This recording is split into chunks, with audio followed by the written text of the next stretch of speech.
So, 2020 has been one rough year, and one of the worst parts of it has been a severe lack of movies coming out.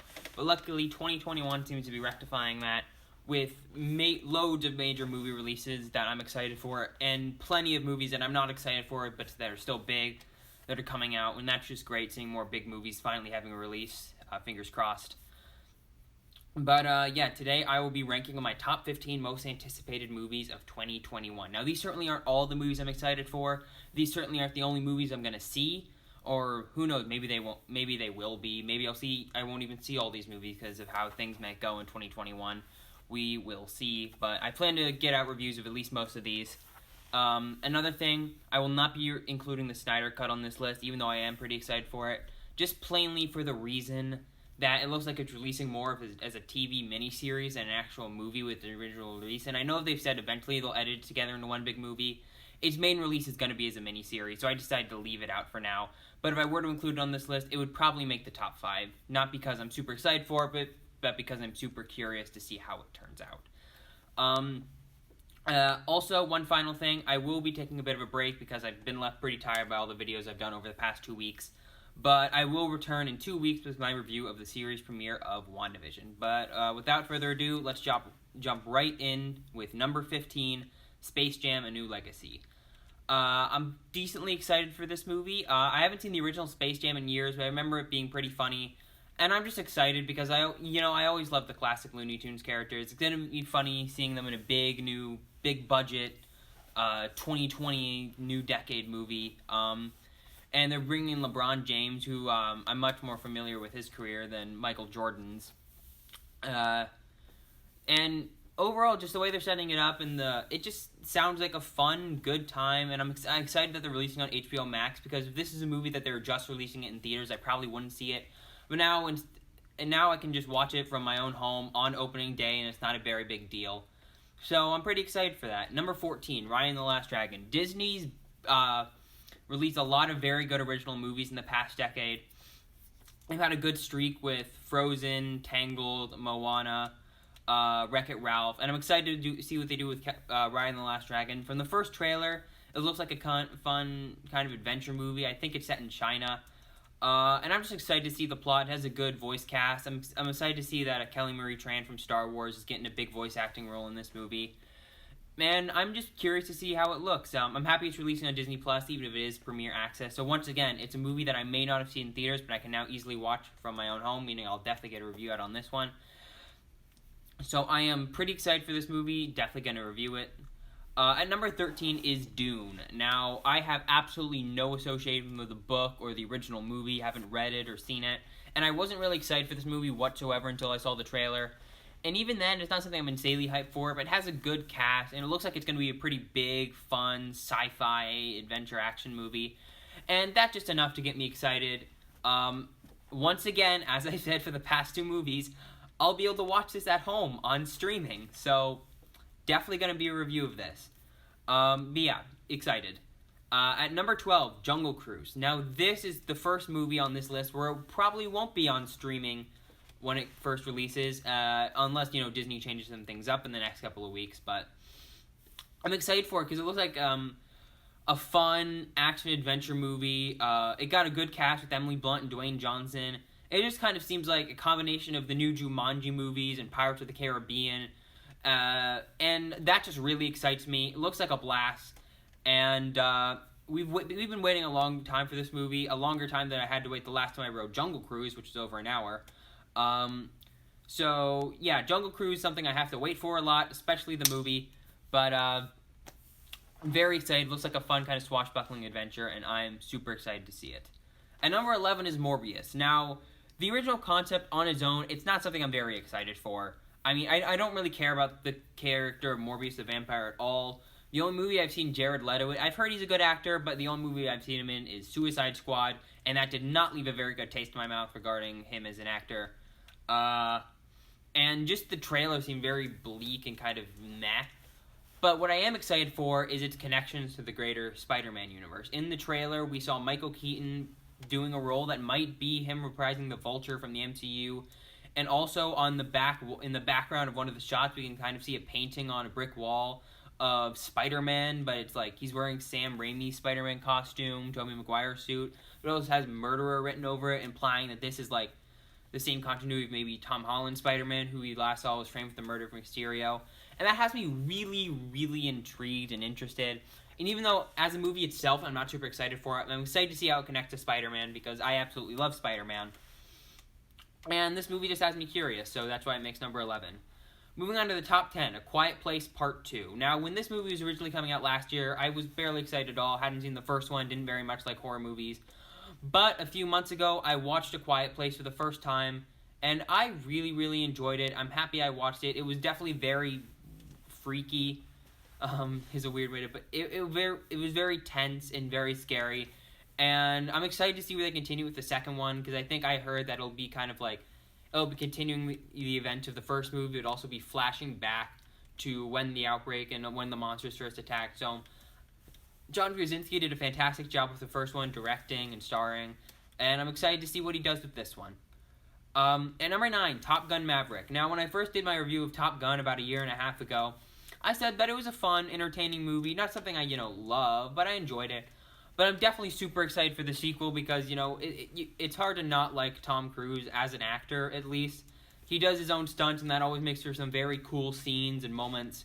And, this just seems like it's going to be a fun movie with cool tiebacks to the original, as well as just, Tom Cruise flying a jet plane in 2021.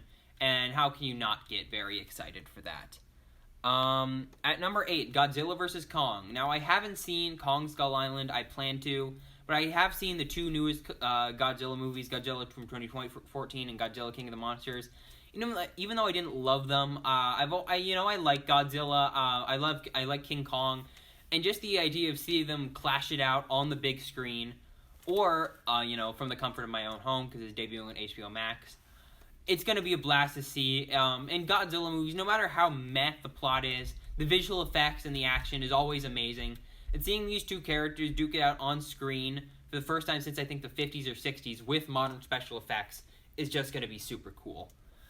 At number 7, Shang-Chi and the Legend of the Ten Rings. Get ready for a lot of Marvel coming up on this list. Now, this is a movie where normally it wouldn't interest me, but it's Marvel, and I'm excited that, it looks like it's going to be a fun Marvel kind of kung fu action movie, which isn't a genre that I've always been super interested in.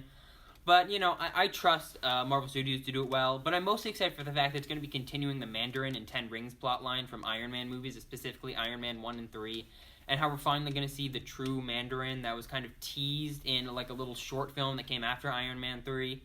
It's going to be cool to see this big villain finally like brought to justice on the big screen. And I did like Iron Man's 3 Trevor Slattery twist. But it's going to be cool to see a real, proper Mandarin in the movie. At number 6 on this list is Free Guy. I just like this movie because of the concept. It seems weird about an NPC in a video game who gains sentience and learns that they're shutting the game down, and he falls in love with his player as he tries to save the game. And that just sounds like a fun concept. But I'm most excited because this seems like a concept that could only be brought to life with Ryan Reynolds, who I loved him in the Deadpool movies, and I just think he's hilarious in general. I mean, if you've seen any of his ads for his Mint Mobile company, you can see that easily. But it's also got a great cast with Joe Keery from Stranger Things and Taika Waititi. And this movie just seems like it's going to be weird, kind of bonkers fun, with a cool concept that I feel like only Ryan Reynolds could do. I'm just excited for a fun little comedy movie coming out this May. At number 5 is Eternals. Now, this movie is interesting because it seems like it's going to be very fresh and new. It's got a whole new cast with Angelina Jolie, Kumail Nanjiani, Kit Harington, and then it also is apparently going to be covering like these super-powered beings over a story that lasts thousands of years across like time and ancient Egypt and modern times and stuff. And it just seems like it's going to be weird, but also very fun and interesting. And it's going to be like covering like those Celestials that they referenced in Guardians of the Galaxy. But I'm just mostly excited for this because it seems like it's going to be some new, fun, and very interesting Marvel content that I'm just hyped to see. At number 4, Black Widow. I've talked a lot about this, so I won't cover it too much, but this sounds like it's going to be a fun kind of spy thriller action movie, kind of covering Black Widow's path. It's got a good cast with her, and then David Harbour, and then Florence Pugh as Yelena Belanova, who's apparently going to be the new Black Widow. And I'm mostly just excited for this movie because I've been waiting so long for it. It's the first Marvel movie after a very long Marvel gap, and I am excited. Number 3, Ghostbusters Afterlife. I'm excited for this because it's finally continuing the story of the original 2 80s movies, which I love. It's bringing back most of the original surviving cast and bringing in new players like Finn Wolfhard, McKenna Grace, and of course Paul Rudd, who I love. Personally, I thought the 2016 Ghostbusters was okay, but it just wasn't as funny or as good as the first 2, or especially the first one.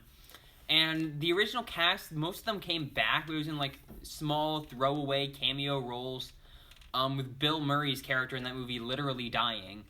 And I'm excited to see them coming back in a hopefully bigger and more respectful roles in this new movie. But this was my most anticipated movie of 2020, and I'm excited to see it come out finally in 2021. Next up, at number 2, we have The Suicide Squad. Now, I have made it very present on this channel that I do not like 2016 Suicide Squad. I just don't like the feel I get from it. Sometimes it's boring, and some of the characters are uninteresting, the plot's just bad. But I'm excited for this new one because, first off, I like the idea of like a kind of more of like a war movie, but like a 70s war movie. It's got a huge stacked cast, and I like their promise that basically any character was given permission to be killed off in this movie to the writers. And obviously they're not going to kill off Margot Robbie's Harley Quinn. You can hold me to that, but if she does die, you can hold me to that. I think that just has me really excited, but I'm mostly just excited because it's being written and directed by James Gunn, who did both of the Guardians of the Galaxy movies, which I both love. And I'm excited to see his ability to bring together an ensemble cast, as well as his kind of like humor, which is sometimes very dark humor. I'm excited to see those brought together, so characters like the Suicide Squad and Harley Quinn, and all these other characters they're working with. I think it sounds fun, and I think they've got Sylvester Stallone and Taika Waititi. They have little roles in the movie. Peter Capaldi, Idris Elba, John Cena. They've got a huge, good cast with this. Margot Robbie, of course, and I'm really excited to see what they do with it. Before I reveal my number 1, which you probably know what it is if you watch any of my other previous excitement videos. Some of my honorable mentions include The Tomorrow War, West Side Story, Tom and Jerry, Halloween Kills, Chaos Walking, Minions: The Rise of Gru, The Matrix 4, Luca, Cherry, and Cruella.